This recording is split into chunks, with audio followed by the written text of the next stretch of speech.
welcome back to Third Win Thursdays. I'm Scott Hibbard and I'm joined by John and Eric, as always, partners at TWG. It's May 11th, 2023. This is Third Win Thursdays number 8. Oh, And my favorite number, yeah, Scott. Let's go, baby. there we go. All right. So before we jump into the headlines, we're going to do something a little bit different. We're going to show some headlines, but I just want to talk about them a bit more generally. And it's mostly because they highlight some trends that we've talked about in the past few weeks and that kind of keep coming up in our discussions. So let's take a look. Uh, the first one is the facilities race. This time also tied into something else we've talked about, which is investment into women's sports. And then the second is the investment in soccer that we've seen, particularly in the US market, with San Diego nearing the finish line for a MLS expansion team. So, what are your thoughts, gents?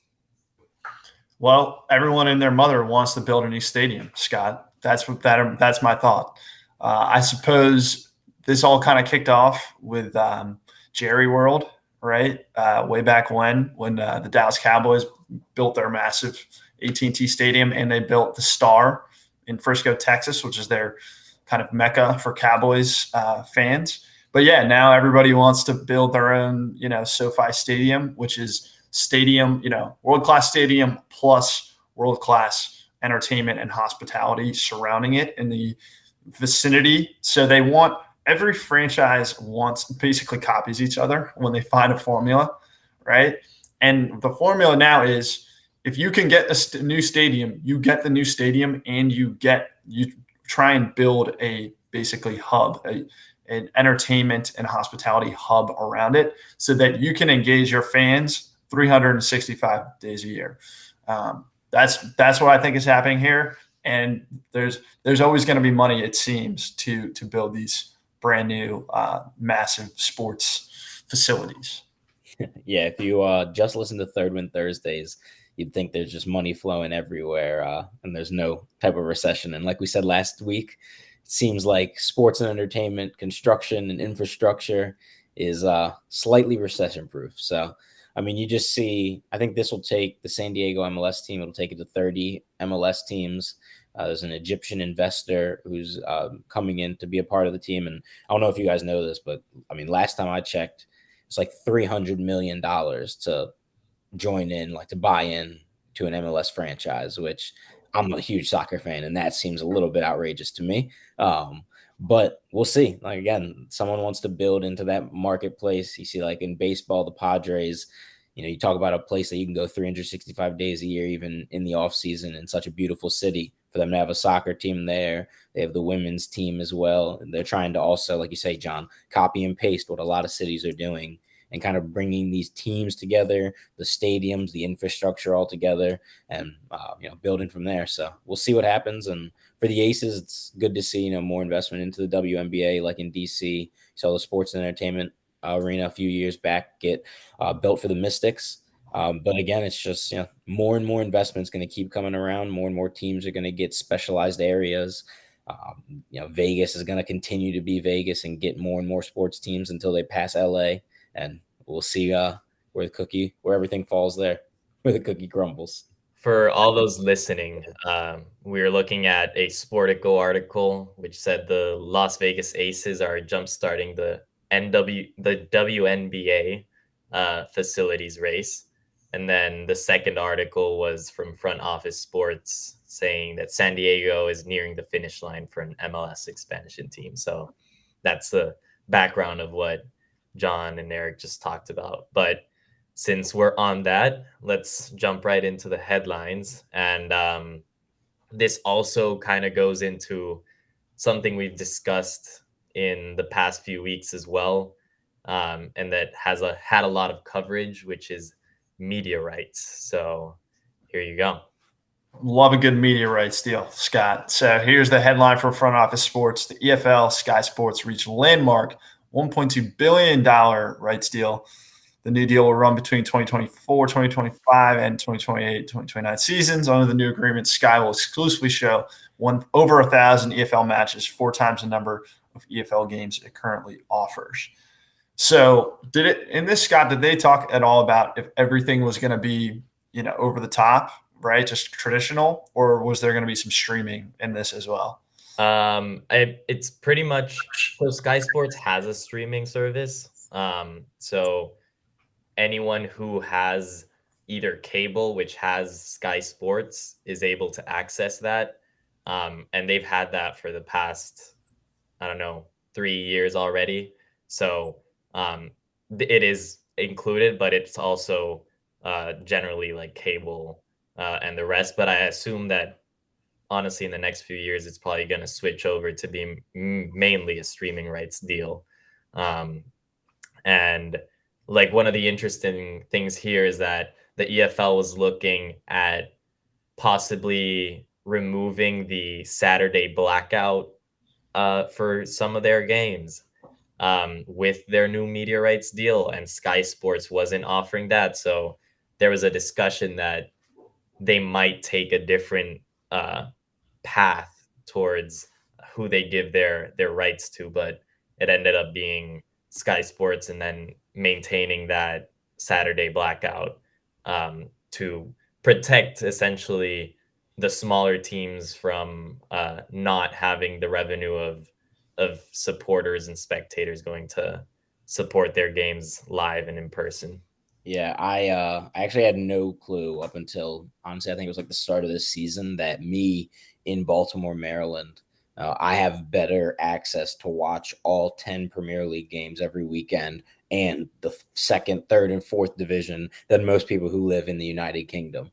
Right now, a lot of it's on ESPN Plus, Peacock in the United States. And I think I was listening to some podcasts, probably like Formula One, and they were talking about football for them and how it's like impossible to watch your favorite team because there's blackouts here and blackouts there. And definitely, I think that this rights deal thought about a lot of the viewers and kind of where those numbers are coming from, and trying to make sure that everybody can kind of see everything coming together. And tying back to another thing we've talked about on the show, this might be some popularity of Wrexham, people wanting to see some of the lower teams and kind of that interest getting into the Sky Sports and whoever could be buying the package rights for English football. So it's definitely an interesting move.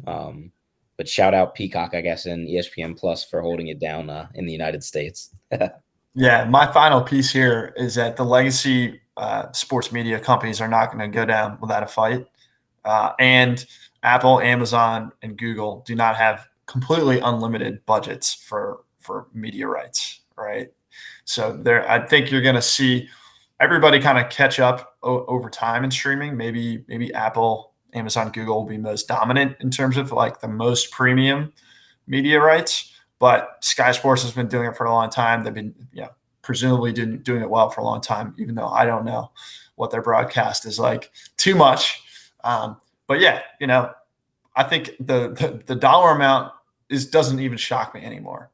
Over a $1.2 billion for a 4 or 5 year deal, that's just like, oh, that's child's play in sports. Talk to me when you get to the NFL's level on broadcasting rights. Awesome. All right, so the next one is the rise and fall of NFTs. Perfect segue. Oh, the spicy one. So this is from Sports Pro. The report is NFL all-day NFTs fall hundreds of millions of dollars short of expectations. NFL all-day misses revenue targets and fails to attract new consumers. So here we are in the middle of 2023. About 2 years ago, Dapper Labs launched NBA Top Shot, the first NFT platform that was fully licensed from the NBA and the NBPA. And it was a huge hit. People were spending ungodly amounts of money to secure these digital tokens that basically showed highlights, NBA highlights that you could own on the internet. That's the one sentence definition of these NFTs. So like we've talked about, copycat league, the NFL goes to Dapper Labs. They say, hey, we want to do our own version of NBA Top Shot. Let's do it. Let's spend a bunch of money. We're gonna knock this out of the park. And here we go. After the initial craze or the initial bubble in NFTs in 2021, conditions are getting tighter in financial markets. There's less discretionary income. And what's one of the first things that has to go out the door? Your digital collectibles. How many guys out there, their wives or significant others, are kind of getting on them these days and be like, honey, I think you need to stop spending so much on NFL NFTs, right? Eric, you're married. Is this a conversation you had to have before? I happily do not spend any of my money on NFL NFTs. It's on baby books and Orioles baby jerseys now. Just global football NFTs, right? Yeah. I was gonna say, is this a good time for us to have our non-sponsored, should be sponsored plug of our favorite new fantasy app? So rare.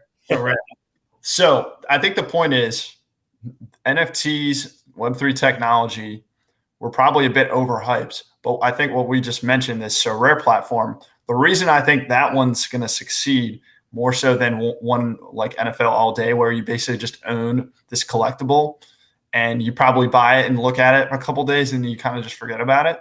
The reason Sorare is more sticky in the Web3 space is they actually tie the NFTs to fantasy sports. So you can purchase these digital collectibles, but then you play, you set a lineup just like you would set a lineup for NFL fantasy, like millions of people do around the world today. You can do that, but they have it for Major League Baseball. They have it for NBA. They have it for global football. And that, to me, is more the future. You have this Web3 technology. Yes, people can make money trading their cards, trading their collectibles, etc.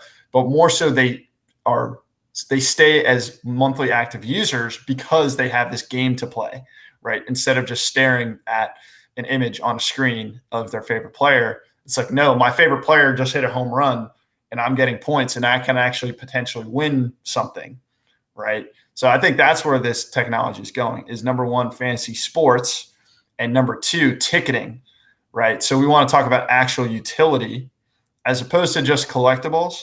I think where this Web3 and basically the concept is digital ownership, right? Where is digital ownership going? And I think it is innovation in fantasy sports.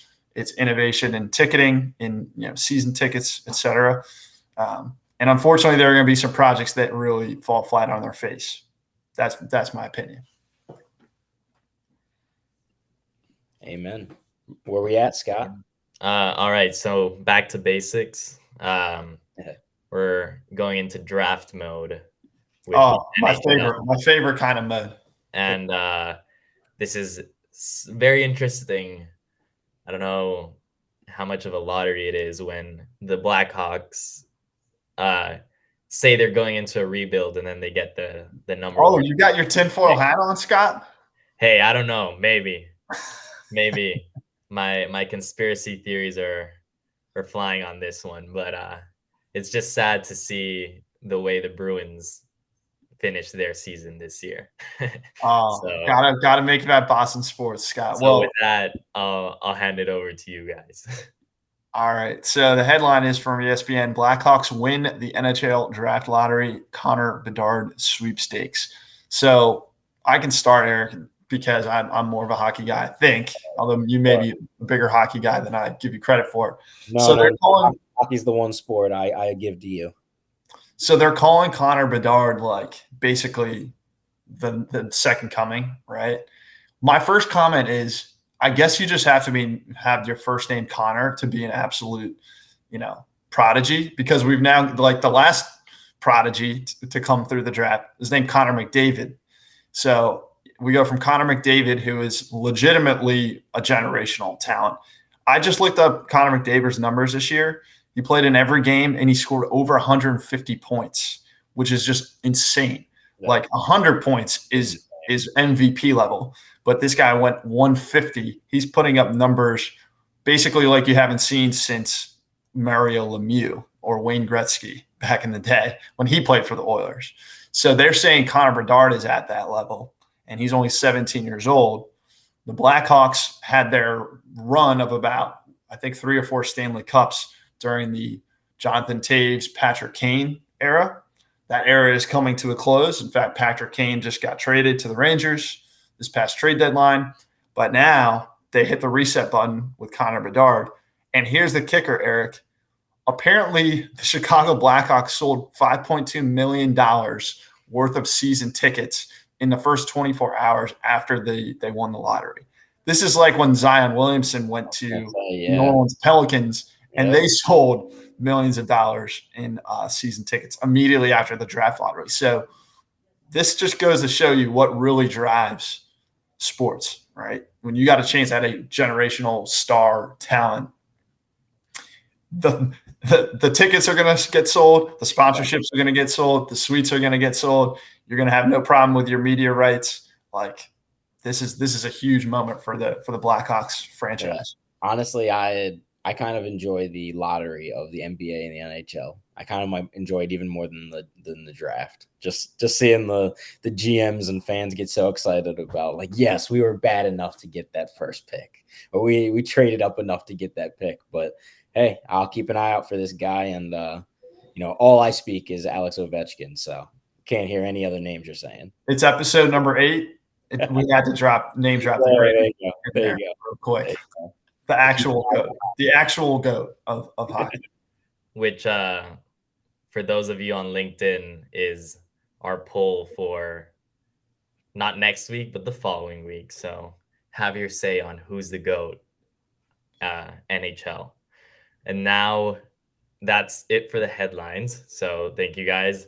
We're going into our third win for the week, which is similar to last week's, where it isn't necessarily a sports franchise or a sports personality doing third win, but it's a collaboration between an individual and a brand, and they're doing something for the greater good. So here you go. And this is from QSR Magazine, which QSR is quick service restaurants, and apparently this magazine focuses on all the news around fast food chains and brands, and this is where this headline comes from.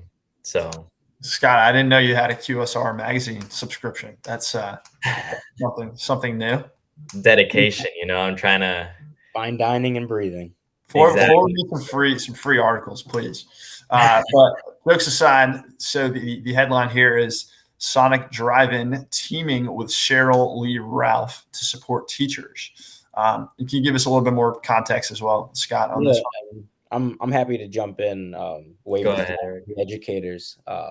My wife and my mom are teachers, so happy Teacher Appreciation Week. I think it's Happy Nurses Appreciation Week also. Shout out to all of them. But yeah, Sonic here is working with one of the actresses from Abbott Elementary, and they're doing a campaign around, I believe it's like their lemonade, Scott, correct me if I'm wrong. Yeah. But it's allowing students and families to donate directly to schools and to teachers through their proceeds of what they're buying at Sonic.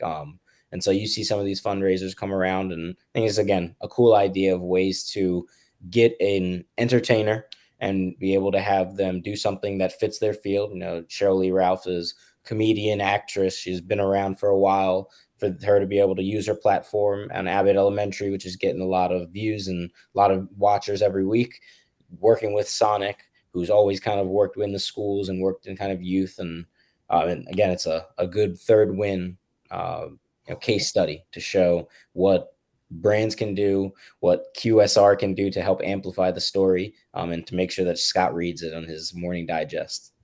And there you go. And just a quick addition to that is Sonic's foundation is also matching $1.5 million in donations. So massive. Like on May 9th, they were gonna do the matching. So it's a pretty significant contribution from Sonic towards it was for an organization called, let's see, Donors Choose, which is an education nonprofit that allows individuals to donate directly to public school classrooms. That's awesome. And requests are specifically made by teachers. So that's a pretty cool initiative. So real quick, guys, if you want to like dig into the technique, the nuts and bolts of pulling off a 3-win sponsorship, which I think they've done really well here, is you kind of here's how I see it. You convert attention and people's emotional investment into a community service, right? Like marketing is all about attention. All right. We know that these entertainment properties and these actors, comedians, actresses, stars garner people's attention and garner people's emotional investment, right? From fans, from followers, etc. How do you that to me, attention equals power, right? Attention equals power.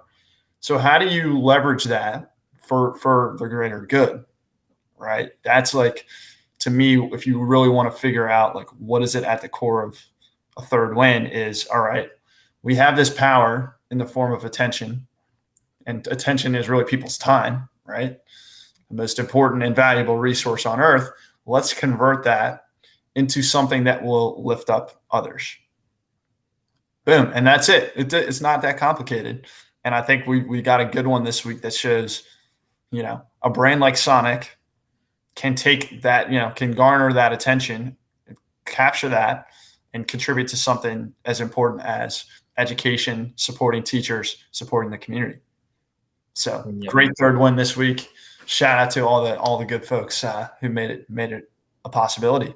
And guys, Scott. Yeah, a quick thought on that is that we talk about all this money going through media rights deals and the rest, and like every week I scroll through quite a bit of other deals before I get to the 3rd win for the week. So I think it shows that there's a lot of room to make every deal a 3rd win, and I think that would be something beautiful to see, because there's all of this money going back and forth, and obviously there's components and programs that within that would be related to something like a community-based activation. But if it were more involved since the beginning, I think it would be something awesome to see brands and companies and sports franchises and individuals to do like right off the bat. So make my scrolling be less. Yep. That's what I'm saying. The only piece I was going to add is, my favorite part of when we look at 3-win partnerships, and, when we make deals with our clients, is not just that one and done activation. And it's good to see that Sonic's been helping teachers officially since 2009. And according to their reports, they've donated over $30 million to teachers and to supporting teachers. So this would be a good 3-win sponsorship and partnership if it was just this week and it was like, okay, we could do better, but it makes it that much better of a partnership, of a story to tell now because of the long-term connection in the past and what's clear, their long-term commitment to the future. So that's the true, a real good 3-win one there. All right. So with that, we wrap up that segment, and now let's jump into Coach's Corner for the week, which we're outsourcing it. We are outsourcing. Yeah, we are. And I think this is all we have to say.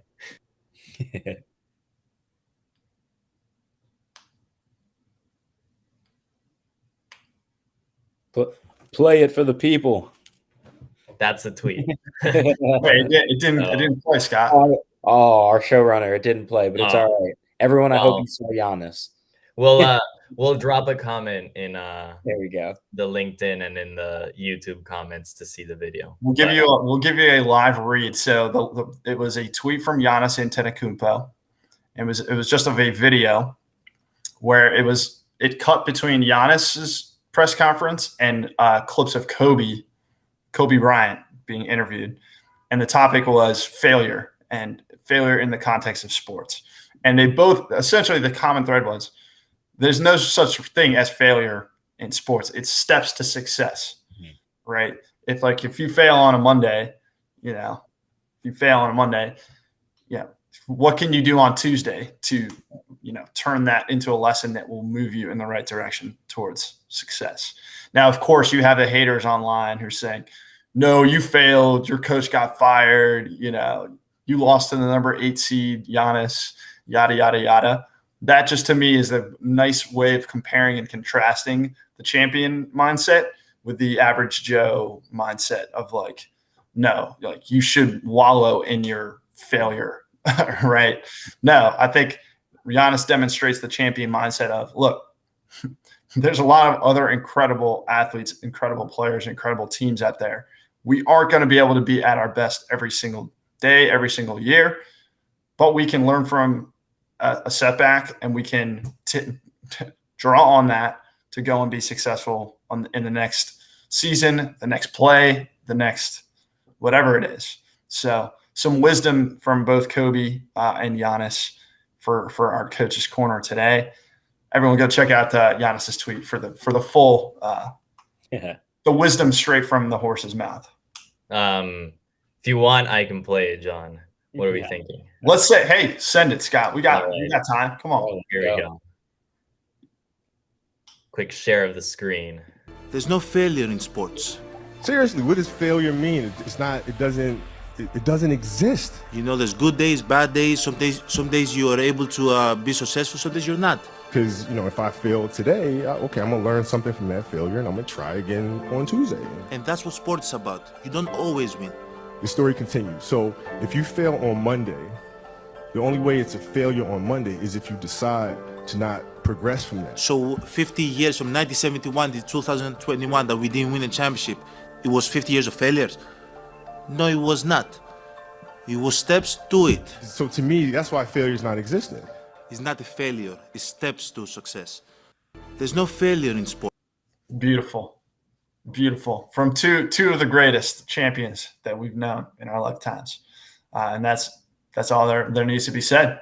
Yep. Just realized I've been kicked out of my Twitter account. So Scott's in Twitter jail. Need to stop tweeting those QSR magazine. Exactly. They're coming after me for free promotion. There you go. All right. Well, one more segment to wrap up. So this is new, but we want to do community updates, and what's happening? TWG. Shout out. I'll let Eric take this one. Yeah. And again, we want to just have a shout out each week to a lot of the cool things that are happening at Third Wind Group. And this week, Scott, I'm not sure if you want to share the article with us, but wanted to give a shout out to one of our newer clients, Marcus Alston, Baltimore, Maryland, born and bred, former football player, Division I football player, faced an injury, and went through a lot of mental health struggles that he came out on the other end, being a very positive leader for and wanting to help change other people's paths and other people's stories. So now Marcus is the founder of Alston for Athletes, and he's had a pretty cool week this week speaking over at Under Armour, working with the team there to try to make some cool things happening, and also being featured in a Yahoo article here, the In the Know article, and we'll share the link. You check out our LinkedIn. We also shared the link earlier. But again, we're really proud of Marcus and the story he's trying to tell, and him being able to speak with student athletes, speak with coaches, and work to make sure that every athlete, no matter what level, is getting the support they deserve. And one more quick shout out for Marcus. Earlier this year, he worked with the Maryland General Assembly, attempting to pass a bill to make it mandatory in Maryland for all coaches to have some type of mental health training. And so again, Marcus is out there doing the work, and we're proud to be supporting him. Yep. Awesome. Well done, Marcus. Well done. And keep it going, man. Link to the articles in the chat, and like we said, check out our LinkedIn for those updates as well. And a lot of good stuff also happening on Instagram, so feel free to take a look there as well. But that was our community update for the week, and that's all we have for you.